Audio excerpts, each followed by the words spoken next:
Cenário de desastre. Controle e gerenciamento de multidões. É a temida Black Friday. Uma grande loja de eletrônicos acaba de receber um estoque expressivo, mas escasso, de consoles de nona geração. Para gerar alarde, decide vendê-los com um desconto significativo, criando uma oportunidade de arbitragem para os compradores, que podem revendê-los por um preço muito maior. Com um limite de 3 unidades por pessoa, cada comprador tem a chance de faturar centenas de dólares apenas por estar na fila. Mas a questão é, não há realmente uma fila organizada.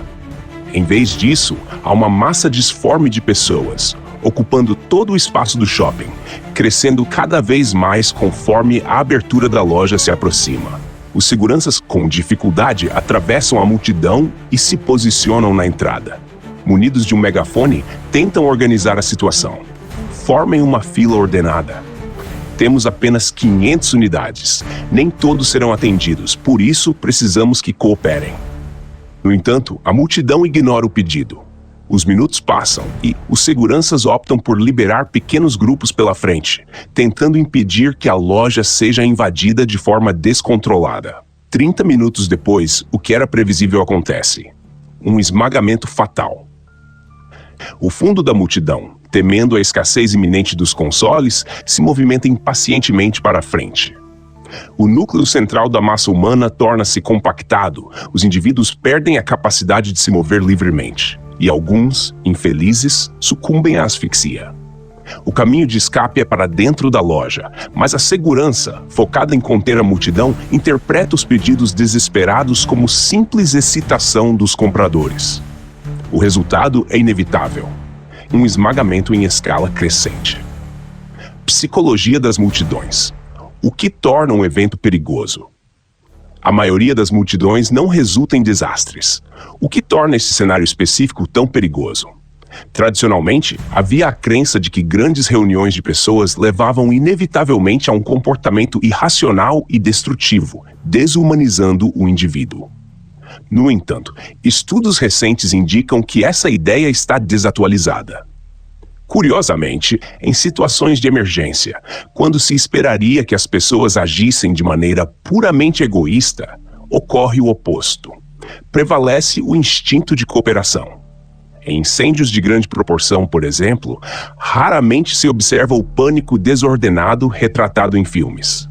Entre os 21 casos mais graves de esmagamento de multidão na década, apenas 2 ocorreram devido à fuga de uma ameaça mortal iminente.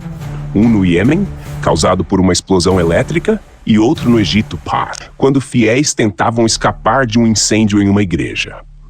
Isso leva a uma questão intrigante. Se fugir de um incêndio é uma motivação mais forte do que comprar um console, por que as tragédias ocorrem mais frequentemente no segundo caso? A resposta está na identidade compartilhada dentro das multidões. Identidade coletiva e comportamento da multidão.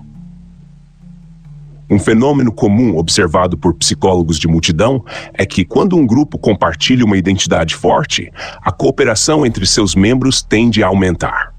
Em situações de crise, como em um ataque terrorista ou um incêndio, a identidade coletiva se fortalece instantaneamente. Todos se tornam vítimas de um desastre incomum. Durante os atentados de Londres em 2005, por exemplo, sobreviventes relataram ter ajudado desconhecidos em meio ao caos, mesmo colocando a própria segurança em risco. Nos eventos de grandes desastres, como o Hajj em Meca, onde ocorreram algumas das maiores tragédias por esmagamento da história, surge um paradoxo. Apesar da identidade coletiva dos peregrinos ser extremamente forte, a competição por espaço no local sagrado reduz a cooperação e aumenta os riscos.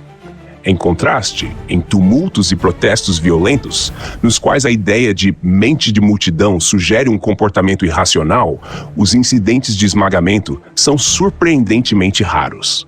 Isso ocorre porque, nesses cenários, não há um recurso escasso disputado. Não há uma meta tangível que incentiva o empurra-empurra. Planejamento, controle e prevenção. Eventos esportivos, festivais e shows frequentemente resultam em tragédias previsíveis. Concertos com entrada livre e eventos esportivos com acesso limitado são exemplos clássicos de cenários perigosos. O desastre no show do The Who, em 1979, em Cincinnati, onde 11 pessoas morreram esmagadas, destaca a falha de planejamento e a falta de estrutura. O erro não foi dos fãs, mas sim do design ruim do evento, da superlotação e da gestão inadequada de acessos. Para evitar tragédias, o gerenciamento de multidões deve se basear em princípios científicos. Monitoramento em tempo real. Uso de câmeras e sensores para detectar comportamentos de risco. Gestão de fluxo. Controle estratégico do número de pessoas nos espaços através de barreiras físicas e corredores organizados. Comunicação eficaz. Anúncios claros e instrutivos antes e durante o evento. Simulação e treinamento. Equipes de segurança precisam estar preparadas para reconhecer padrões de risco e agir rapidamente. Evitar escassez percebida. Sempre que possível, reduzir a percepção de que um recurso é limitado, o que diminui a pressão psicológica dos participantes. O verdadeiro vilão não é a multidão ou o comportamento humano, mas sim falhas estruturais e de planejamento. Ao entender os mecanismos psicológicos e técnicos por trás das multidões, podemos transformar eventos caóticos em experiências seguras e organizadas.